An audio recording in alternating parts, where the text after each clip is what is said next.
2018 Mercedes-AMG GLC63.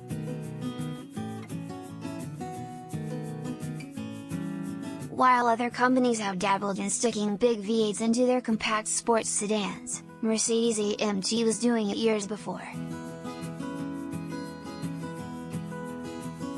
And it is the only brand that has hung onto the bent 8 in that segment. We shouldn't be surprised, seeing as AMG made its bones putting 8s into engine bays built for 6s and, more recently, V12s in place of 8s.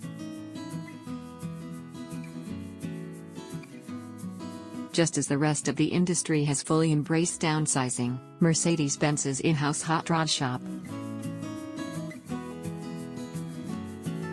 is bucking trends by stuffing a V8 into its second from smallest SUV family,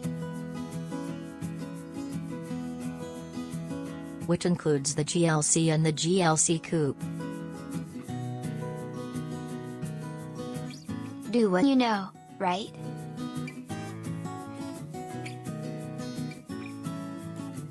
Highs.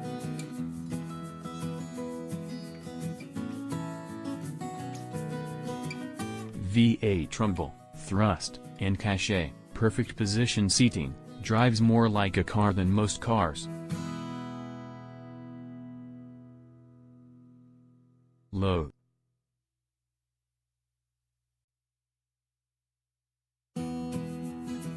Strongest V8 limited to compromised coupe body, projected to inhale fuel.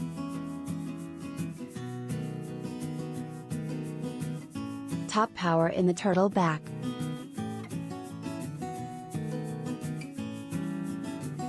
In the case of the GLC63 and its coupe variant, AMG brought powertrain parts from two other 63s into the body styles du jour.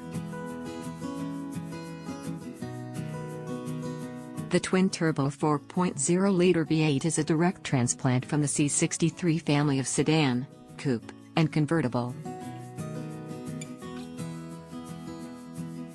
In the standard GLC63, it churns up 469 horsepower and 479 pounds-to-foot of torque, the latter in a friendly plateau from 1750 revolutions per minute to 4500 revolutions per minute. Step up to the S model and output rises to 503 horsepower and 516 pounds-to-foot. A configuration limited on our shores to the coupe body style.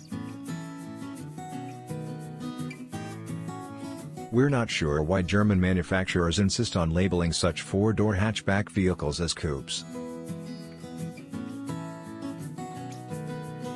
SUVs like these, also see BMW X4, look to us more like turtles than sleek two-door conveyances. The other organ donor is the E63S Super Sedan, which contributes its 9-speed automatic transmission and 4MATIC plus all-wheel drive system. A multiplate clutch pack takes the placing role of a torque converter to minimize shift times and powertrain losses.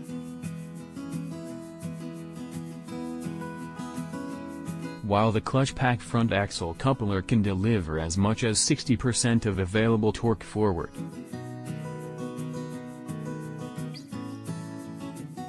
In most scenarios, though, the GLC63 is strongly biased toward rear-wheel drive. And we definitely felt that on our rain-soaked drive through southern Germany. Especially in the GLC63S coupe, with its rear wheels breaking loose at even modest speed through a switchback. A slight further exaggerated by the country's legal requirement mandating winter tires come October. GLC63S buyers get an electronically controlled limited slip rear differential.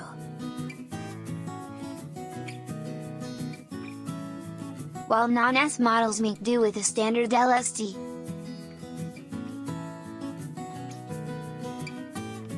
Dynamic engine mounts also are standard fare. The one thing that doesn't carry over from the E63 is drift mode.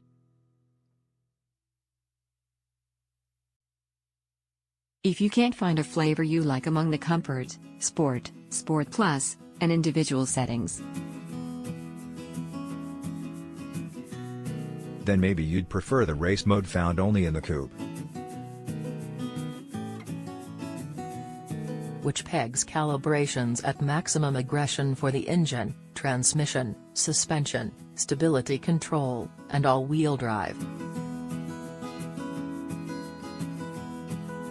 Comfort mode seemed perfectly suited for the conditions during our drive.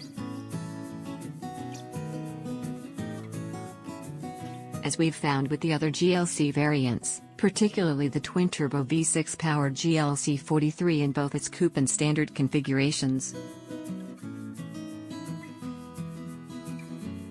There is more DNA from the C-Class cars than the G-Class utility. The GLC63 drives and behaves much like a car, and is basically the closest we will ever get in this country to a C63 wagon. And it should prove quite popular for that reason alone. AMG-ing all the things.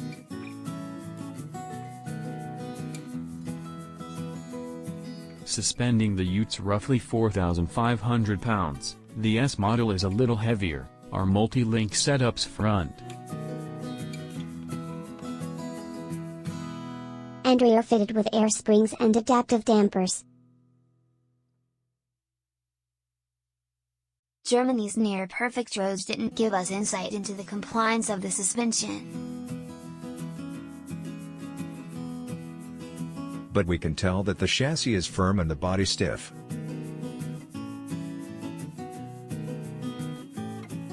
The multi-chamber air springs allow drive modes to adjust not only damping but also spring rates, which should keep roll in check.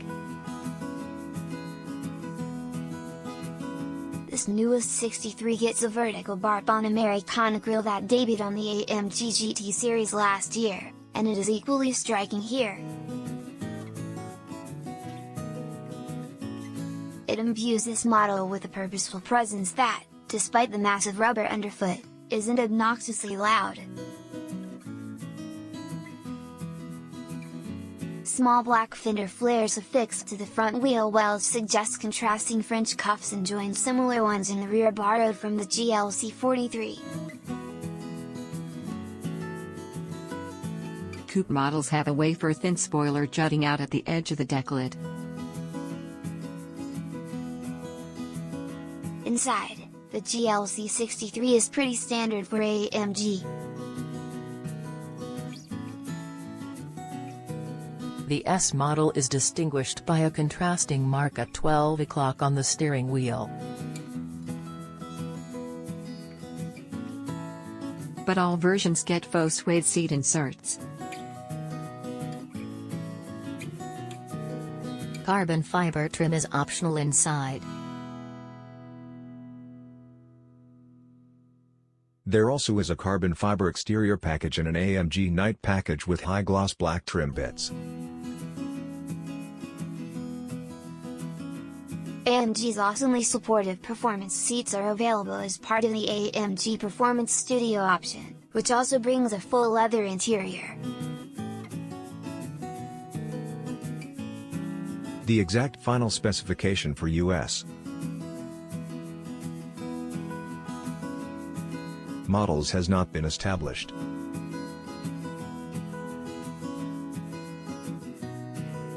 But the GLC63S coupe that we drove wore 265/45 R20 front rubber with 295/40 R20s in the rear. Non-S models may come standard on 235/55 R19s in front and 255/50 R19s in the rear. Or they may be upsized to 20s to start. Black wheel finishes as well as forged 21-inch wheels are available.